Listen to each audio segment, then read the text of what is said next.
வணக்கம் நண்பர்களே, இனிமேல் நம்ம சேனலில் புதுசாக ஒரு கண்டென்ட் போடலான்னு முடிவு பண்ணியிருக்கேன். அந்த கண்டென்ட் பேர் என்னன்னா அன்எம்ப்ளாய்மெண்ட் சீரிஸ்.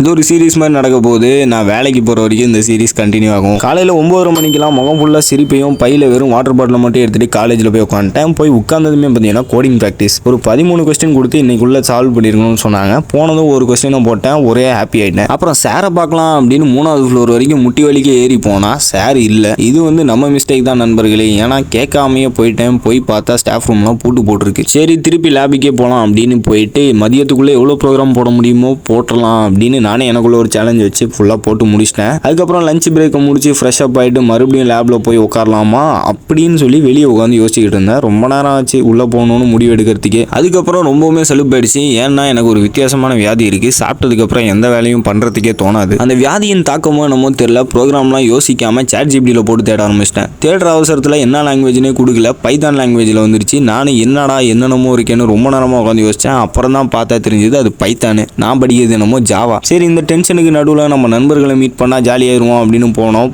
ஆப்பில் பார்த்தீங்கன்னா காலேஜே முடிஞ்சிருச்சு. அப்படியே வெளியே வந்தால் டீ கடை. அது என்னமோ தெரியல, எங்கே போனாலும் கிடைக்காத நிம்மதி இந்த டீ கடைக்கு போனால் நிறையாவே கிடைக்குது. அதனால் அங்கே ஒரு அரை மணி நேரம் நின்று கடலையை போட்டு ஜாலியாக டீயை குடிச்சு முடிச்சுட்டு ரூம் போய் ட்ரெஸ் சேஞ்ச் பண்ணிட்டு ஜிம்முக்கு கிளம்பிட்டேன். இன்னைக்கு காலையில் தான் நான் வீட்டிலேருந்து ரூமுக்கே வந்தேன். அந்த காரணத்தினால நான் சாயந்தரமாக இன்னைக்கு ஜிம்முக்கு போகிறேன். சாயந்தரம் போனால் கொஞ்சம் கூட்டமாக தான் இருந்துச்சு. இன்னைக்கு ஃபுல்லாக ஆர்ம்ஸ் ட்ரெயின் பண்ணலாம் அப்படின்னு முடிவு பண்ணிட்டேன். ஸோ பைசெப்ஸில் 3 வேரியேஷன், ஃபோர் ஆர்ம்ஸில் ஒரு வேரியேஷன், அப்படியே முடிச்சதுக்கப்புறம் ட்ரைசெப்ஸில் ஒரு 3 வேரியேஷன். அது என்ன அதிசயமோ தெரியல, எப்பயும் போடுறத விட இன்னைக்கு வெயிட்டு நல்லா அதிகமாகவே போட்டேன். அதனால பம்பும் பயங்கரமாகவே இருந்துச்சு. இந்த வீடியோவில் பார்த்தீங்கன்னாலே தெரியும், ஒரு செம்ம பம்பு, ஷோல்டர்லாம் தெரிய ஆரம்பிச்சிருச்சு. எனக்கு ஒரே ஹாப்பி. அண்ட் இன்னொரு விஷயம் சொல்லணும்னா, நான் நேரில் பார்த்தா இப்படி இருக்க மாட்டேன். அது ஒர்க் அவுட் பண்ண பம்ப் அண்ட் அந்த லைட்னிங்கில் பார்க்குற மசில்லாம் டிஃபைண்டாக தெரியுது. ஜிம் முடிச்சுட்டு சாப்பிட போகிறதுக்கு முன்னாடி எப்பயுமே ஒரு லெமன் ஜூஸ் குடிப்பேன். அதே கதை தான் இன்றைக்கும். நல்லா சில்லுன்னு ஒரு லெமன் ஜூஸை போட்டு அடுத்து சாப்பிட போகலாம் அப்படின்னு சொல்லிட்டு இருட்டில் பேட்மேன் மாதிரி நடந்து போய்கிட்டு இருந்தேன். இன்னைக்கு உணவுக்கான தேடலில் என் தலையில் தோணுன சாப்பாடு என்னன்னு பார்த்தீங்கன்னா பரோட்டா தான். கடைக்கு போயிட்டேன். இந்த கடையில் பார்த்தீங்கன்னா பரோட்டாவும் குழம்பும் சரியான டேஸ்ட்டாக இருக்கும். அதை போட்டு பரோட்டா கம்மியாக குழம்பு அதிகமாக ஒரு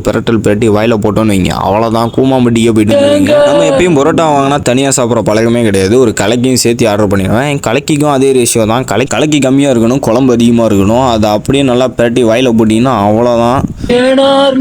நல்லா மனநிறைவோட உணவை சாப்பிட்டு வீட்டுக்கு போய் படிக்கலான்னு படுத்துட்டேன் நண்பர்களே. ஓய்வெடுக்கலான்னு படுத்ததுக்கு அப்புறம் தான் காலேஜில் கொடுத்த வேலை ஞாபகம் வந்து சரி அதை இப்பயே முடிச்சிடலாம் அப்படின்னு எந்திரிச்சேன். ஆனால் நம்ம நண்பர்கள் பாட்டை போட்டு உறங்குங்கள் நண்பா அப்படின்னு சொன்னாங்க. சரி தூங்கலாம் அப்படின்னு நானும் படுத்துட்டேன். அந்த வேலையை நான் முடிச்சனா இல்லையாங்கிறத டே 2 வீடியோவில் பார்க்கலாம். பாய்.